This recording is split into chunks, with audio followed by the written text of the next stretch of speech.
didn't get in the first time.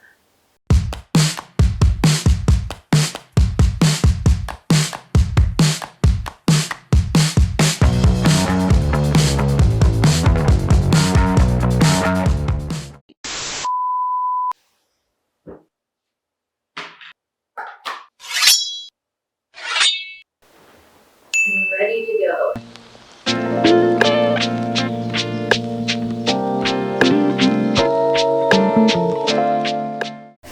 Hey guys, I'm gonna stop doing this dorky wave in every single video. So welcome to today's video. I thought what I'd do is just kind of give you an overview of how I got into USC, just because I know when I was going through the process, basically what Asaf and other people have said about, watching a bunch of videos and trying to figure out how to get in. I just thought, why not give teenagers today more anxiety? And I'm anxious. Why is God doing this to me?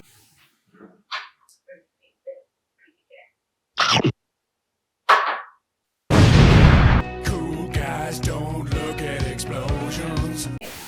So I thought we could go through kind of the stats, the extracurriculars, the education, the general just feeling of anxiety and numbness, and that knowledge that you weren't going to get in, which in my case was very true. And I'm anxious.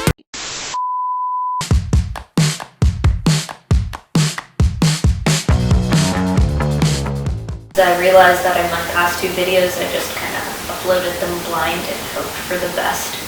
I'm Servani. I'm a sophomore at USC Roski, so I'm an art major. I transferred in from a UC last year. No, I went to a UC last year, transferred in this year. I definitely had a hard time kind of the first time around, and part of it had to do with like personal things, circumstantial things. There's so many like random chance factors that play a role in like whether you get admitted or not. And I will say that transfer admissions are kind of different, but there are also things that I learned from applying that I feel like helped me a lot when I was applying the second time. So I want to share those with you. And yeah, that's kind of what we're going to do today. So I thought we could start off with stats. So I will say that like I'm so happy. Dead inside, I'm dead inside, dead inside, oh I'm dead inside. That so many colleges kind of have done away with. Sorry, that would be 2 verbs in a row. I'm quite proud. Most schools have done away with kind of, first of all, SAT subject tests are just not available.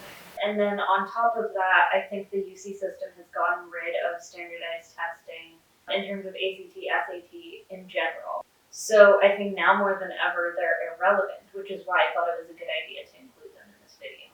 Okay, so my SAT score, which is the only test that I took it once. I didn't really plan on taking it again unless I was really dissatisfied with my score, but I ended up getting above a 1500 if you get a decent enough score. And by decent, I mean literally anything that you kind of value, that's enough. And it really is unhelpful to compare to other people when they're in completely different life paths than you. Wisdom. My school did the IB program, which for those of you who don't know, get out. Go on. I'll open the door for you. Yeah? The IB is the International Baccalaureate. I did end up getting above a 40 out of 45. I would say that's a decently good IB score. And then in the specific subject, because in IB you kind of do 6 subjects, so my subjects were very much oriented towards kind of the career that I wanted in art. IB also has like kind of research essays that you do. Other like extracurriculars are almost integrated into the program. And so all of those, I tried to center most of them around art. The last kind of like stat that I guess I kind of want to talk about is because I am a transfer student, my GPA. I got a 4.0, but again, I want to stress these were all pretty simple GE classes. I also did take 1 quarter part-time just because of the stress of online school. So I want to say that like it is possible to have these breaks or to have things where like school isn't your priority, and that's totally fine. Don't minimize any problem that you have. Like if it's important to you, definitely state that in the appropriate section. When I did part-time, I also ended up taking art classes that were asynchronous outside the university that I went to. I was still showing my dedication to art, even though I couldn't engage with it through the university directly just because of the time differences.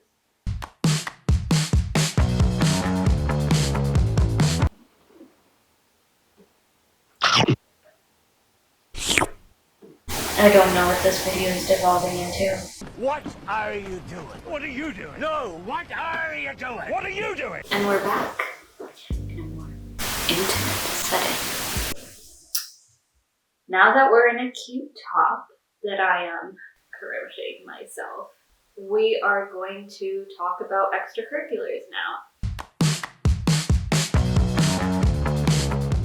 So I'm just going to give you an overview of the extracurriculars I did without going into too much detail, just because I feel like that could be its own video, and I definitely am scrambling for video ideas.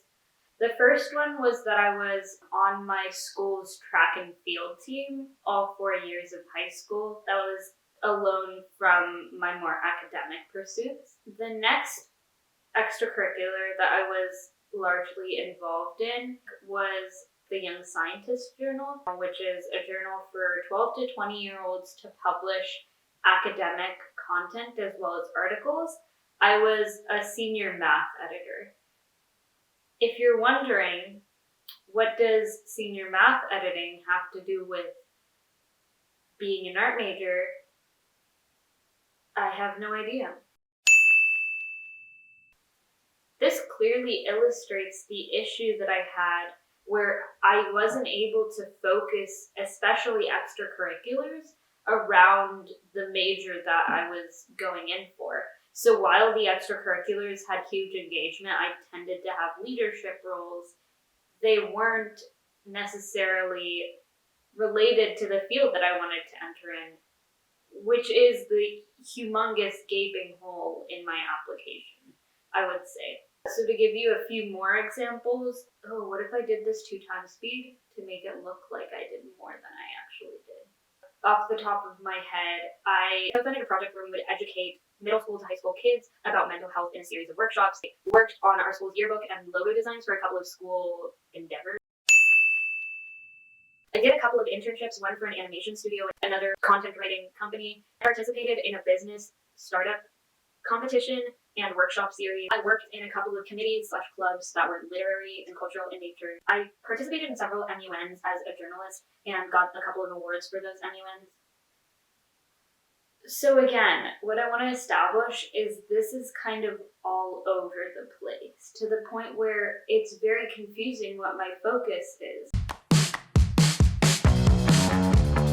Okay, now I think since we've kind of talked about stats, we've talked about extracurriculars, I wanted to get into my essays.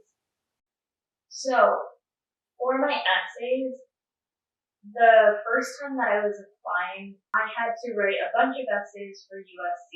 So there are a couple of things I want to say about my essays freshman year when I was applying. And the first thing is that I didn't go in with a huge game plan. I went in with kind of an idea of what I wanted to include, but it wasn't fully fleshed out. It wasn't written on paper, and I would say that's one of the mistakes that I made, is just not kind of concretely figuring out what I wanted to say in my application.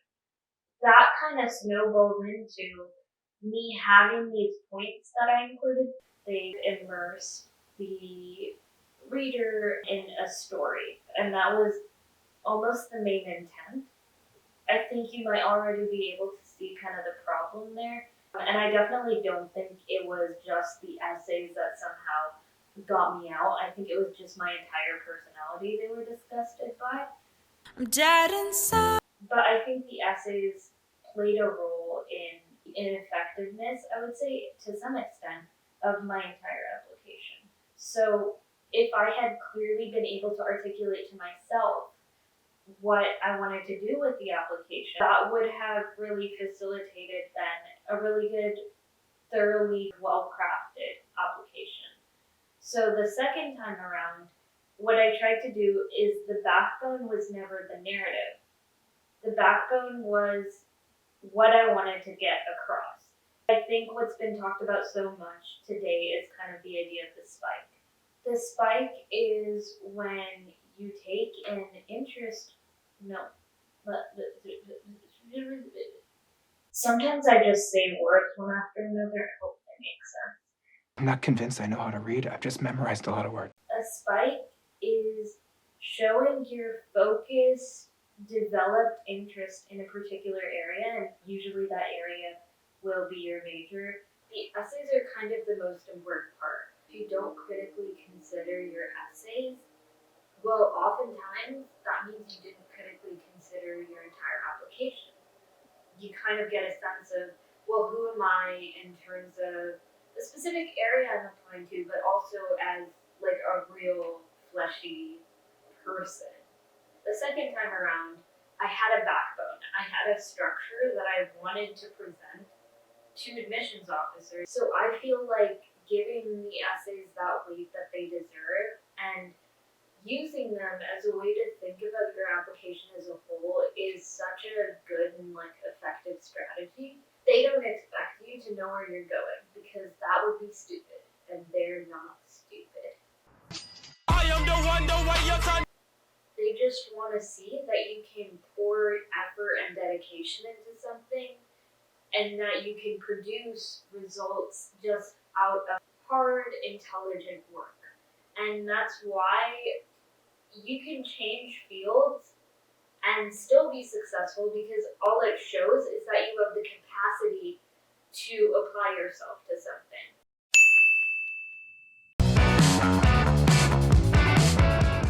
I think the last thing that I want to talk about, because I am kind of speaking from the perspective of a transfer student, are the mistakes that I made. The first thing that I learned to have a cohesive application, maybe even think of it like an argument. You're pitching yourself. The first time that I applied, I was focused on this compelling narrative in the essays. I disregarded having a cohesive argument. And the other thing that I've talked about a little bit is that my extracurriculars didn't string together very well.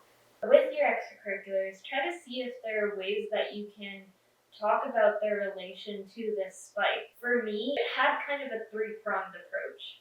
The first aspect of it was my investment in the arts as opposed to other fields that were available to me, such as in STEM. The second aspect was my investment in kind of the social justice area of arts and art history. And the third prong does not exist because I did not think this through. I tried to work in the aspects of my identity that I felt were crucial and see how they related to my practice as an artist. Things like the fact that I grew up in two different countries, America and India, that played a role into who I was as an artist and the social justice issues that I considered important. The fact that I'm passionate about the status of people of color informed my decision to talk a little bit about art history and connect that with professors in USC's art history department who were trying to push the boundaries of inclusion, exclusion, and accessibility to artistic institutions. When people say fit matters, it means that what you're doing now should fit in already with what you'll be doing in the university. So because my extracurriculars had a lot of STEM focus, I think that's why my application wasn't as successful as it could have been, and also why I got to a place that recreated everything that I had talked about in my application, because that's what I had shown interest in, that's what I had implied I was invested in. I remember hearing this piece of advice that was like, Look at the mission statement of the university. It helps you see what they value. Orienting yourself towards the beliefs of the university is so helpful in showing that you could really see yourself there. Understand why are you doing the things that you do and how does that align with the school that you're applying to.